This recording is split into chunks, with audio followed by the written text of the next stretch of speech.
Bonjour à toutes et à tous. Heureux de vous retrouver pour un nouveau numéro de Sens Public. Notre objectif, vous le connaissez, c'est de vous aider à mieux comprendre l'actualité, donner du sens en donnant du temps aux meilleurs experts. On est ensemble pendant 90 minutes avec 3 séquences dans cette émission. D'abord, un débat d'actualité avec cette question aujourd'hui. La France doit-elle quitter l'OTAN? La crise des sous-marins australiens peut-elle être le déclencheur, la réaction pour la création d'une défense européenne? Réponse juste après ces titres. Les électeurs ont la parole chaque jour. Une question posée par l'une ou l'un d'entre vous. Aujourd'hui, peut-on éviter la hausse annoncée de 10% des tarifs de l'électricité au mois de janvier? Vous entendrez notamment le président du FC Que Choisir. Et puis le troisième temps de Sens Public, c'est un débat prospectif en décalage avec l'actualité, en tout cas l'actualité du jour. On se demandera tout à l'heure si Anne Hidalgo est en train de réaliser un hold-up au Parti Socialiste et surtout quelles sont ses chances de percer dans cette campagne présidentielle. Mais d'abord, les conséquences diplomatiques de la perte de ce contrat de 12 sous-marins australiens. Plusieurs voix s'élèvent pour réclamer une sortie de l'OTAN, l'organisation du traité de l'Atlantique Nord. Cécile Sixou. Je souhaite mettre sur la table la participation de la France au commandement intégré de l'OTAN. Le signal fort que la France devrait renvoyer aujourd'hui, c'est de quitter le commandement armé de l'OTAN. Xavier Bertrand, Jean-Luc Mélenchon, Fabien Roussel ou encore Jordan Bardella. 4 jours après la rupture du contrat des 12 sous-marins avec l'Australie, des membres de l'opposition réclament au gouvernement le retrait de la France de l'OTAN. Des demandes absurdes, selon le sénateur Christian Cambon. Je pense que tout ça, c'est des agitations de candidats aux élections présidentielles qui tentent de surfer sur cet événement, mais je pense qu'ils sont vraiment bien mal informés de la réalité. Car selon Philippe Etienne, l'ambassadeur de France aux États-Unis, ni la France ni les États-Unis ne souhaitent aller aussi loin. Plan de la sécurité, bien sûr, nous avons besoin des Américains en Europe. L'Europe en général, c'est le sens de l'Alliance Atlantique, mais je crois que les Américains ont aussi le désir de continuer à travailler avec nous. Notre armée est très respectée aux États-Unis. Tout ce qui contribue à la sécurité globale, tout ce que la France donne comme contribution est très, très respecté aux États-Unis. La sénatrice Nathalie Goulet, qui a demandé la mise en place d'une commission d'enquête, estime que la France ne doit pas réagir sous l'effet de la colère. Il faut réfléchir à la réplique, il faut qu'elle soit coordonnée, et il faut qu'elle soit puissante et que le Parlement y soit associé. Il n'empêche qu'il faut quand même avoir quelques explications sur les conditions de cette rupture. Des explications qui devraient être apportées par la Commission des Affaires étrangères du Sénat, qui a d'ores et déjà prévu de mener des auditions sur les conditions de rupture de ce contrat. La France doit-elle quitter l'OTAN? Pour en débattre, j'accueille Sylvie Matelli, bonjour. Bonjour. Bienvenue, vous êtes économiste, directrice adjointe de l'IRIS. Vous avez récemment publié Géopolitique de l'économie, c'est aux éditions Erol. Christian Macarian, bonjour. Bonjour. Vous êtes journaliste spécialiste des questions internationales. Olivier Cadic, sénateur. Bonjour, des Français établis hors de France, vice-président de la commission des affaires étrangères, de la défense et des forces armées, Mathieu Croissando. Bonjour. L'éditorialiste de Sens Public, les lundis et mercredis. Bienvenue, merci d'avoir haut la main occupé ce fauteuil jeudi dernier. C'est un plaisir. C'était un bonheur partagé par toute l'équipe. Et puis avec nous, en visioconférence, Nicole Bacharan, la politologue. Bonjour Nicole, bienvenue. Vous publiez avec Dominique Simonet Les grands jours qui ont changé l'Amérique. C'est chez Perrin. Peut-être avant de répondre à la question du débat, poser un tout petit peu le décor, rappeler 2-3 éléments de base. L'OTAN créé le 4 avril 1949, signature du traité de Washington. Le siège est à Bruxelles, 30 pays membres, dont la France, les États-Unis et le Royaume-Uni, pas l'Australie, il faut le rappeler. Christian Macarian, tiens, je commence avec vous. C'est quoi l'OTAN? C'est une alliance aussi politique que militaire? C'est quoi exactement? C'est fondamentalement une alliance militaire défensive qui est née évidemment de la guerre froide et qui a eu du mal après la chute du mur de Berlin à se transformer. On se souvient très bien que le président Macron a utilisé une formule très forte il y a 2 ans pour la qualifier en disant que l'OTAN était en état de mort cérébrale.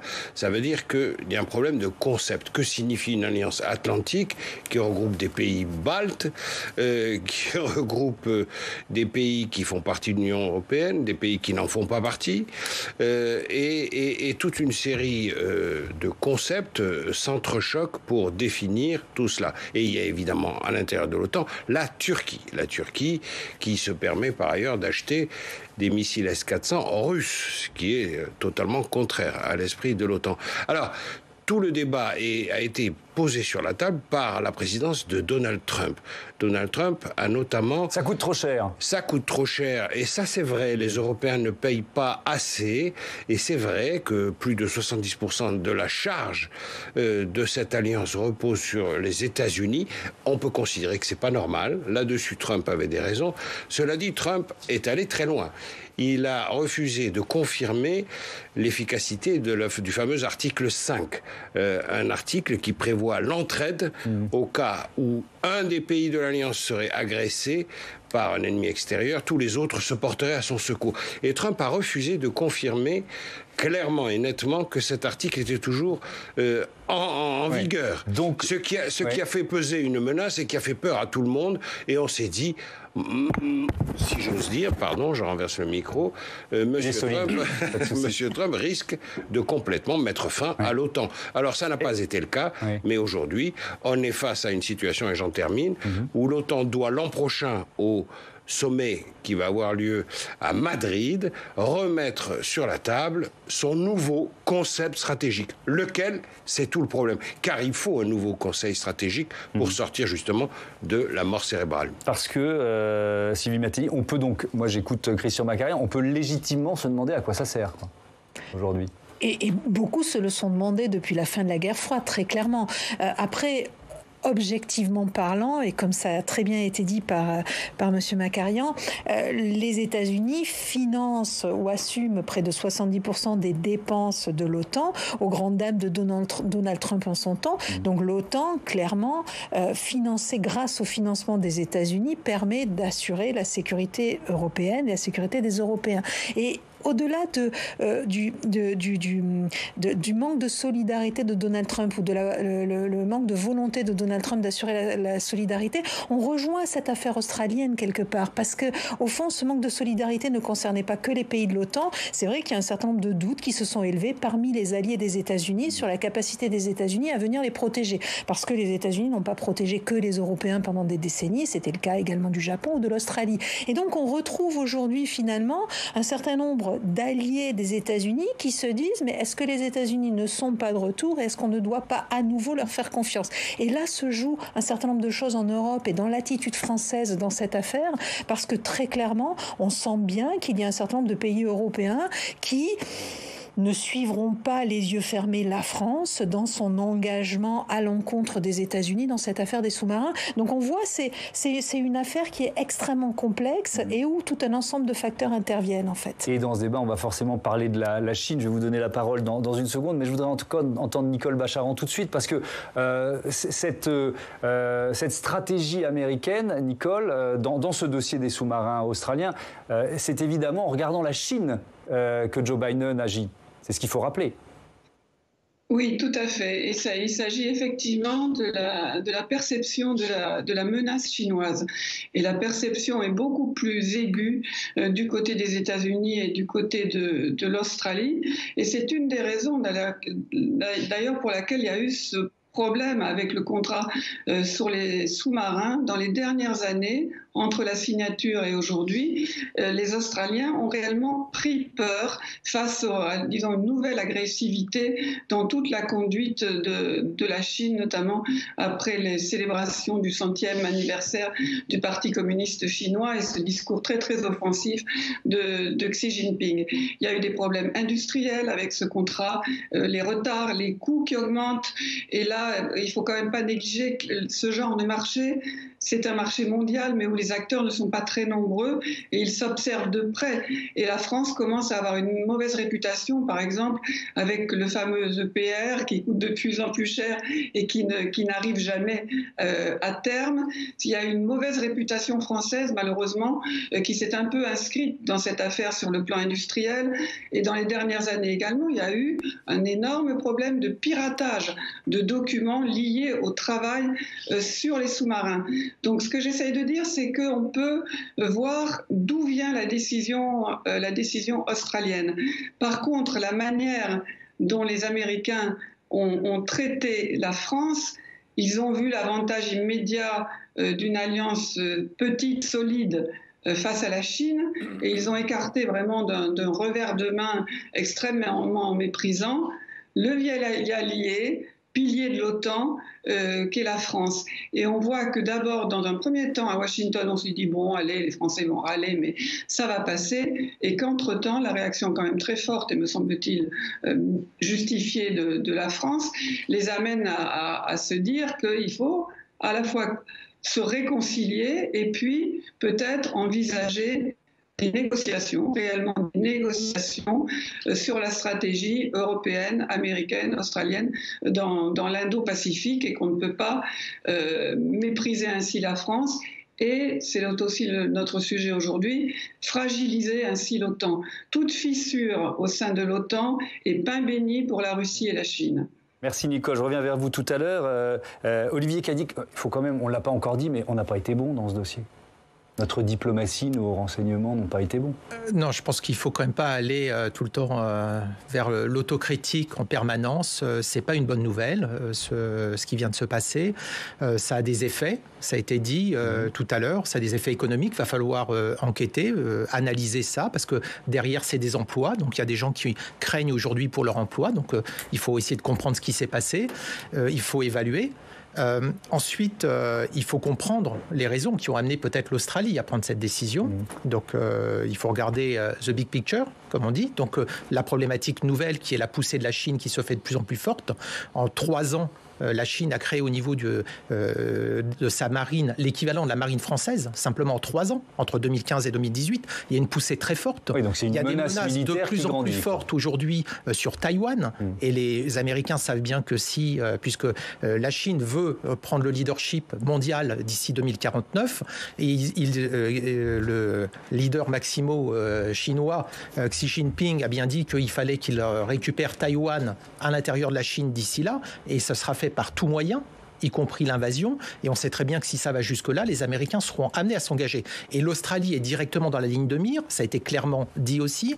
Il y a tout un développement du sharp power chinois qui est justement maintenant, qui devient très agressif au niveau de de l'agression par les médias, par l'influence, par le fait que on va, vous voyez, il se passe quelque chose comme ça, on va s'autocritiquer. Bah oui, mais elle est quand même un peu justifiée, Christian Macarian, l'autocritique dans ce dossier. Oui, elle est totalement justifiée, mais je trouve que monsieur le sénateur a très bien expliqué, et je crois qu'il ne faut pas se tromper, que l'agression ne vient pas vis-à-vis de la France des États-Unis, mais l'agression initiale provient de la Chine. C'est la Chine qui a obligé l'Australie à réviser ses fondamentaux. Et je vais vous donner un exemple très concret. La France a vendu des sous-marins qui ne sont pas à propulsion nucléaire, alors que la France fabrique d'excellents sous-marins à propulsion nucléaire. Voilà. L'Australie ne l'a pas désiré parce que l'Australie, ainsi que la Nouvelle-Zélande, a dans ses éléments fondateurs l'interdiction de faire entrer des sous-marins à propulsion naturelle dans ces ports, ni en Australie, ni en Nouvelle-Zélande. Bon, là, visiblement, la doctrine australienne a changé, puisqu'ils achètent des sous-marins à propulsion nucléaire américains. On aurait pu le sentir, avoir des signes avant-coureurs. Ça, pardon d'être un peu têtu sur cette question. Oui, mais vous avez raison. Il y a un énorme défaut de renseignement et il y a un énorme défaut de vision stratégique. Le contrat, entre la signature du contrat en 2016 et 2021, la dénonciation, il est vrai, un peu, on va le dire, mufle de ce contrat, franchement, le monde a changé. Et le tort que peuvent avoir les autorités françaises, c'est de ne pas avoir saisi à quel point tout ça était friable et évolutif. Mais ce n'est pas le fait de la France, ce n'est pas le fait des États-Unis, ce n'est pas le fait de l'Australie, c'est le fait de la Chine.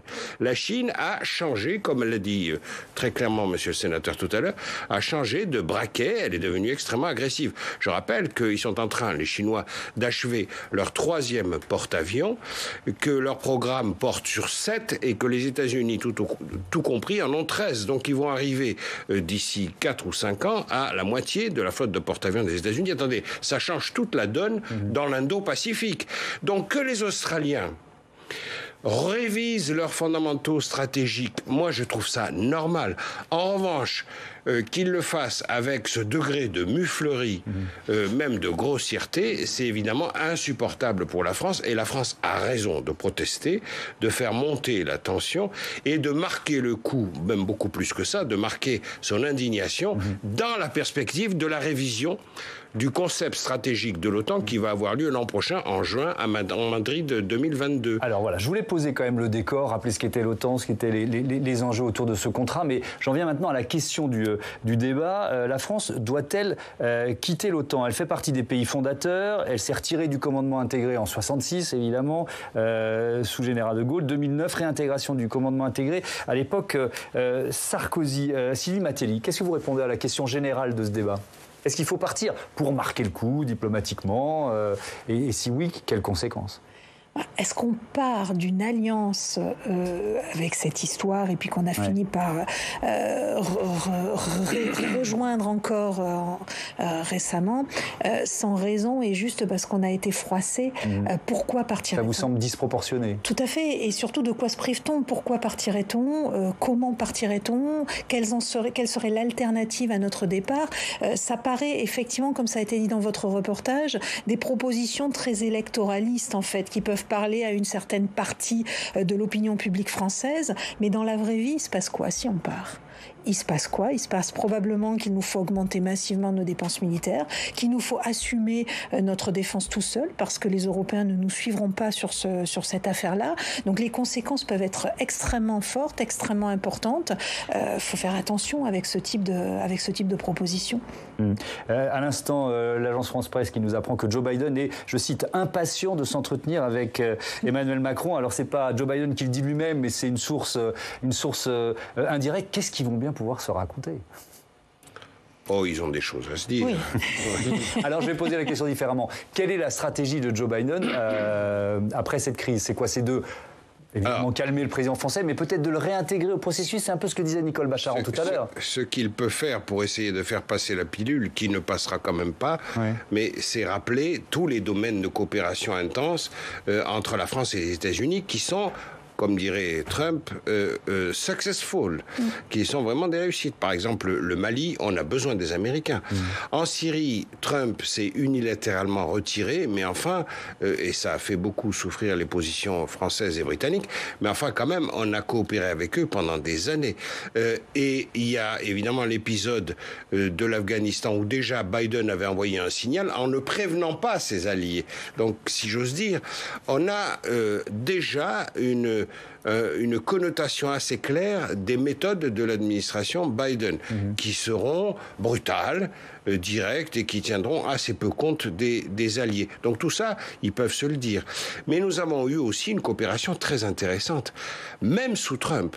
En avril, dans la nuit du 13 au 14 avril 2018, les Britanniques, les Français et les Américains ont bombardé la Syrie, parce que la Syrie, tout simplement, avait utilisé des armes chimiques, ce qui avait été déjà défini par comme une ligne rouge par Obama, qui n'avait pas respecté la ligne rouge, mais cette fois-là, ça a été un modèle d'intervention.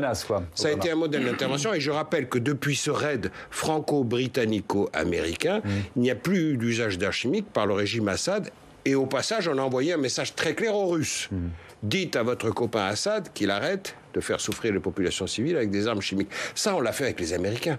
Donc, ce que les deux présidents, pour répondre à votre question, Thomas, peuvent se dire, ce qu'en tout cas le président américain peut dire au président français, c'est « Mais regardez tout ce que nous avons fait ensemble, qui était réussi. On va continuer. La France a besoin aussi des États-Unis en Afrique. Il y a beaucoup de domaines de coopération. Mais au passage, et c'est la question fondamentale pour la diplomatie française, nous, dire à Biden, notre ennemi, notre adversaire, c'est la Chine.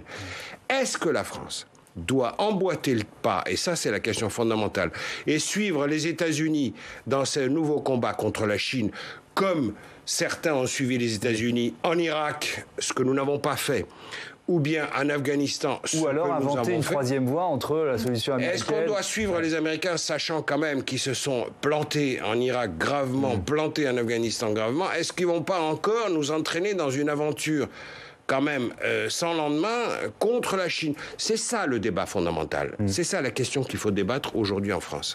Olivier Cadic, qu'est-ce que vous répondez à cette question? Il faut inventer une voie diplomatique face à la Chine?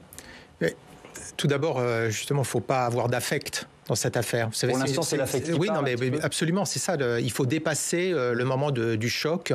Il ne faut surtout pas avoir d'affect. Ensuite, écoutez, la Chine nous le montre. La Chine s'arme à toute vitesse et je pense que les États-Unis tout seuls n'arriveront pas à répondre. Donc il y a d'autres pays qui ont dans la zone besoin aussi de sous-marins. Donc je pense qu'il y a des possibilités aussi pour nous de vendre à d'autres pays les sous-marins qui n'auront pas été vendus à l'Australie. Tout ça s'analyse avec les pays de la zone. Il faut que tout le monde soit bien conscient, effectivement, qu'il y a la Chine, mais il y a aussi la Russie qui nous pose un certain nombre de difficultés. Et qu'on sait très bien, il y a aussi des plans qui existent, que si il y a l'invasion de Taïwan, en même temps, la Russie peut profiter de ce moment-là pour intervenir sur les pays, l'Ukraine, la Géorgie. Il y a des tas de plans, de scénarios qui nous sont présentés comme ça, de façon à ce que ça, de potentialité de conflit, pour éviter que ça soit une déflagration complète. Donc, on doit se préparer à tout ça.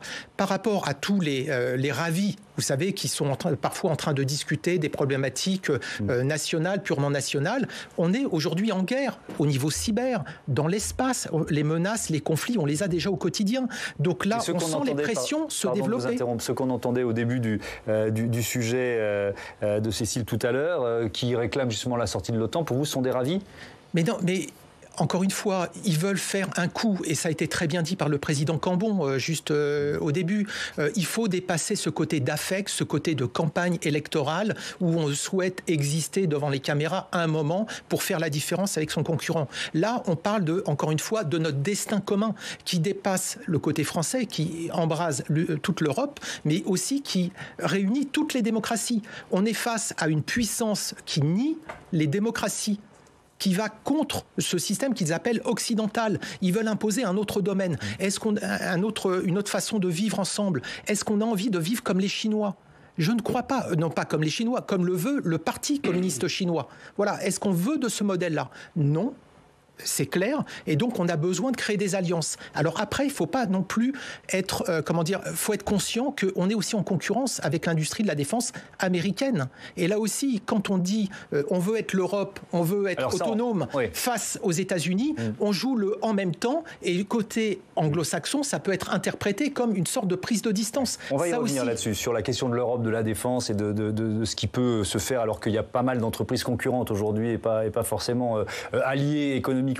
Mathieu Croissant, je voudrais qu'on vienne à une analyse politique de cette affaire, parce qu'il n'y a pas que le traité de l'Atlantique Nord qui a du plomb dans l'aile, en tout cas qui est critiqué dans cette campagne présidentielle. Oui, alors là on voit évidemment Xavier Bertrand, mais aussi Jean-Luc Mélenchon, on l'a dit, ou le candidat communiste réclamait la sortie de l'OTAN, mais c'est le nouveau refrain à la mode. En fait, beaucoup de gens, beaucoup de candidats veulent sortir des traités, en commençant bien sûr par tous ces traités qui nous empêchent, nous enserrent, nous contraignent. Alors selon qu'on est de gauche, de droite, c'est pas forcément les mêmes. Oui. À tout seigneur, tout honneur, ou sans surprise, les Insoumis, Jean-Luc Mélenchon, dont il faut souligner quand même une certaine constance en la matière, eux promettent de s'affranchir de la plupart des traités européens existants en les renégociant. Ça, c'est le fameux plan A. Ou si ça marche pas, en les quittant, c'est le non moins fameux plan B. Pour appliquer notre programme, il nous faudra désobéir à la Commission et déchirer les traités, disent les Insoumis.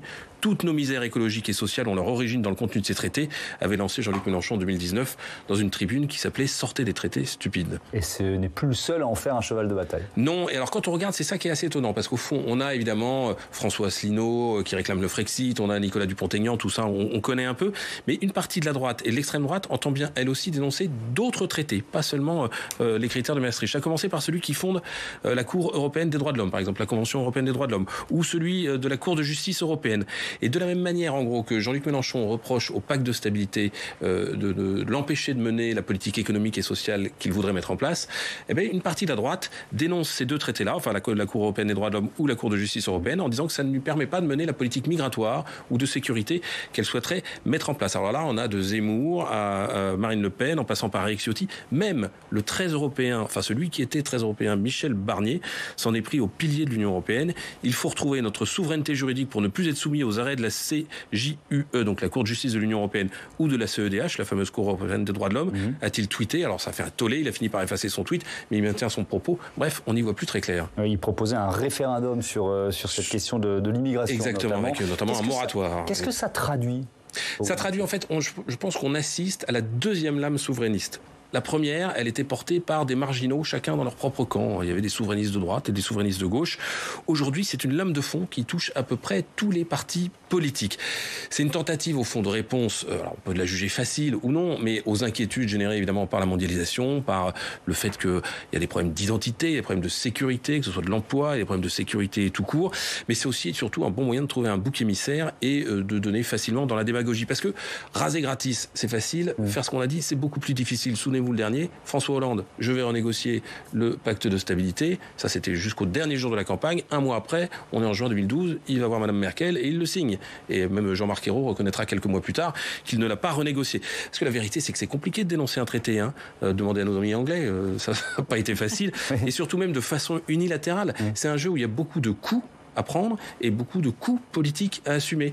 Imaginez que nous, on dénonce les traités qui ne nous arrangent pas, d'accord, mais qu'est-ce qu'on fait si le Luxembourg ou l'Irlande disent qu'ils sortent des traités sur la fiscalité, qu'ils sortent des accords qu'il y a? Qu'est-ce qu'on fait si la Pologne dit moi je sors des accords sur le travail? Qu'est-ce qu'on fait si la Hongrie sort sur les droits de l'homme? Ce qu'on a commencé à voir, c'est l'implosion de l'Europe. Donc c'est très très compliqué. Merci Mathieu pour cette analyse. Je me tourne vers Nicole Bacharan, peut-être pour continuer, pour tirer le fil un peu plus politique, pour dire un mot quand même de la stratégie de Joe Biden. Et ce sentiment qu'on a, c'est ce que disait Christian Macarian tout à l'heure, il fait quand même du Trump aussi, Joe Biden, dans cette affaire, d'une certaine façon. Oui, dans l'art et la manière, ai-je envie de dire. Mais vous avez rappelé il y a un instant, Thomas, que Joe Biden était impatient de parler avec Emmanuel Macron, qui le fait un petit peu attendre, ce qui est de bonne guerre, vu les circonstances. Mais il y a eu une autre annonce il y a à peu près une heure. Les États-Unis lèvent ou vont lever plutôt le travel ban, l'interdiction de voyager qui pesait sur les Européens depuis le printemps 2020. Même vaccinés, même testés, les Européens n'avaient pas le droit de se rendre aux États-Unis. Et je pense qu'on peut voir dans cette annonce une espèce de, l'embarras qu'il y a à la Maison-Blanche et au département d'État face à la réaction très vive des Français et au désir de se concilier les alliés et de les rassurer. Parce que, comme je le disais il y a un instant, toute fissure dans l'alliance est observée avec beaucoup d'appétit en Russie et en Chine. Et ce qui vient d'être dit d'ailleurs sur ce fantasme de sortir de l'OTAN, renégocier les traités, c'est exactement du Donald Trump. N'avait-il pas promis de renégocier l'accord de Paris où il allait en sortir, l'accord de Paris sur le climat? Il n'a rien pu négocier du tout et il en est sorti et les États-Unis ils sont revenus parce que c'est la seule chose raisonnable à faire. Donald Trump avait promis de renégocier un bien meilleur accord sur le nucléaire iranien. En tout cas, pendant tout son mandat, il n'en a rien été. Et quand on voit en France les voix qui s'élèvent pour sortir de l'OTAN, à l'extrême droite, à l'extrême gauche et Xavier Bertrand qui visiblement fait des appels du pied à l'électorat d'extrême droite, c'est pure rodomontade électorale. Ça n'a aucun sens, c'est absurde, voire grotesque. Ça part de l'idée que la France toute seule, si elle ne fait pas de vagues, n'a pas d'ennemis, n'a pas de menace qui pèse sur elle, qu'elle peut s'isoler de l'agressivité chinoise ou russe qui s'exprime de toutes les manières dont ça a été très bien dit sur les plateaux. Ça n'a aucun sens. Et c'est vrai que l'Alliance Atlantique fragilisée, un Donald Trump qui met en cause la solidarité des membres de l'Alliance si jamais ils ne payent pas suffisamment leur quota. Les États-Unis d'aujourd'hui qui méprisent la France, autre pilier de l'Alliance, c'est absolument très mauvais. Et je conclurai là-dessus juste en disant que c'est vrai que la manière Biden que vous rapprochez de celle de Donald Trump, et je pense que vous avez raison, avec la manière dont c'est fait de la sortie d'Afghanistan, la manière dont c'est géré cette rupture du contrat avec l'Australie, j'ose espérer, vu leur embarras quand même aujourd'hui, qu'ils en tireront quelques leçons. Il ne suffit pas d'avoir un but à atteindre, sortir l'Afghanistan ou fonder un nouveau groupe AUKUS United Kingdom, Royaume-Uni, États-Unis, Australie, face à la Chine. Il ne suffit pas d'atteindre le but, il ne faut pas faire trop de dégâts autour. Ouais. J'espère qu'ils vont apprendre un peu mieux. Oui, merci Nicole. Sylvie Matelli, je reviens au contrat lui-même. Peut-être que c'est absurde ce que je vais dire, et à ce moment-là vous m'en excuserez, mais est-ce qu'on peut imaginer que finalement la France rentre par la fenêtre? C'est pas facile de faire rentrer un sous-marin par une fenêtre, mais vous voyez ce que je veux dire? Est-ce que c'est fini? Ou est-ce que finalement dans le jeu, le bras de fer, la diplomatique qui est en train de se jouer, on vient d'entendre Nicole Bacharan dire on va de nouveau avoir les Français qui peuvent retourner aux États-Unis. Enfin, il y a des gages qui sont manifestement donnés par l'administration américaine. Est-ce que ça pourrait revenir dans le contrat? Je ne pense pas, si on regarde pourquoi les Australiens ont fait ce choix. Et ça a été dit à plusieurs reprises. Les Australiens ont fait ce choix parce qu'ils se sentent de plus en plus menacés avec la Chine. Le ton a fortement monté jusqu'à des propos qui ont été tenus dans la presse chinoise au printemps dernier qui n'excluaient pas de frapper l'Australie si l'Australie venait à être solidaire de Taïwan en cas d'une attaque. Donc ça a été très très loin. Il y a l'embargo sur les importations de produits australiens. Il faut rappeler que le commerce de l'Australie avec la Chine, c'est 1/3 des exportations de l'Australie. Donc jusqu'à très récemment, l'Australie a quand même essayé de préserver ses relations économiques.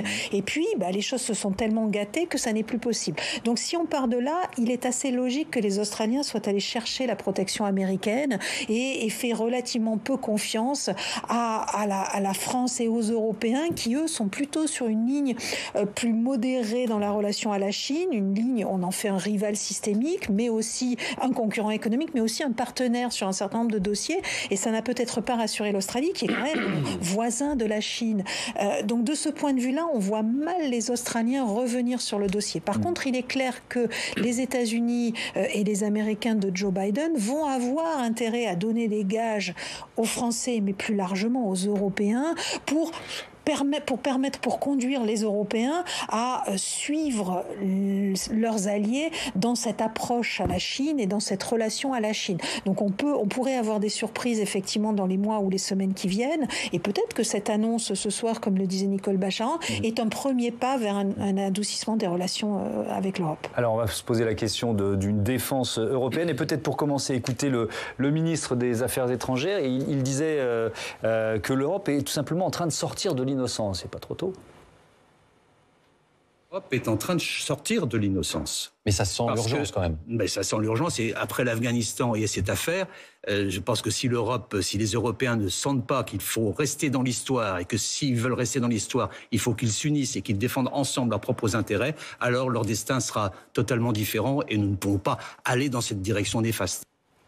Alors, cette question de l'Europe de la défense, on va s'offrir un petit rappel avec Quentin Calmet. Rejoignez-nous, Quentin, bonsoir. Bonsoir Thomas, bonsoir. Donc évidemment, ces doutes relancent la question, c'est ce qu'on disait autour de cette Europe de la défense. Oui, et c'est un serpent de mer, en vrai, cette question. On la pose depuis plusieurs décennies dans l'Union européenne, mais vous l'avez rappelé, avec la chute du mur de Berlin, également la fin de l'URSS, certains ont voulu porter cette idée d'une politique étrangère de la sécurité commune. D'ailleurs, cette expression, elle apparaît dans le traité de Maastricht en 1992. Ce processus, il s'est accéléré ces dernières années et on l'a vu notamment lorsqu'il y a eu 2 informations. On va les revoir rapidement. En 2018, voilà, vous le voyez, c'est lorsque bien Donald Trump a dénoncé le coût de l'OTAN. La deuxième info, c'était en 2019, donc juste après, lorsqu'Emmanuel Macron a parlé de cette mort cérébrale de l'OTAN. Eh bien, c'est pile à ce moment-là que l'Allemagne a proposé de lancer une réflexion avec tous les États membres de l'Union européenne. Chaque pays peut comme cela contribuer à la réflexion sur la stratégie. Les pays membres doivent aboutir d'ailleurs à une synthèse autour de ces travaux en mars 2022. Ça tombe bien parce que la France sera à ce moment-là à la présidence tournante de l'Union européenne. La France qui est d'ailleurs très volontaire dans ce dossier. Qu'est-ce qui manque? Qu'est-ce qui bloque concrètement? Une autonomie stratégique de l'UE par rapport à l'OTAN, c'est rédhibitoire pour plusieurs pays européens comme la Suède, comme les États baltes également. Ces pays ont très peur de se passer du parapluie militaire américain. Aussi, la défense, il faut le dire, ça coûte très cher. Alors, en attendant, une idée revient chez les promoteurs de cette Europe de la défense, c'est de créer une force militaire constituée de 2 battle groups, on dit, c'est-à-dire à peu près 5000 hommes et qui pourraient répondre en cas de crise importante. Une sorte de jalon assez modeste, on peut le dire, Thomas, mais vers une défense européenne et qui ne serait pas exclusive de l'OTAN. Ces débats, en tout cas, s'annoncent de plus en plus intenses d'ici au premier semestre 2022. Et par exemple, il en sera question lors du prochain Conseil européen. Ce sera en novembre prochain.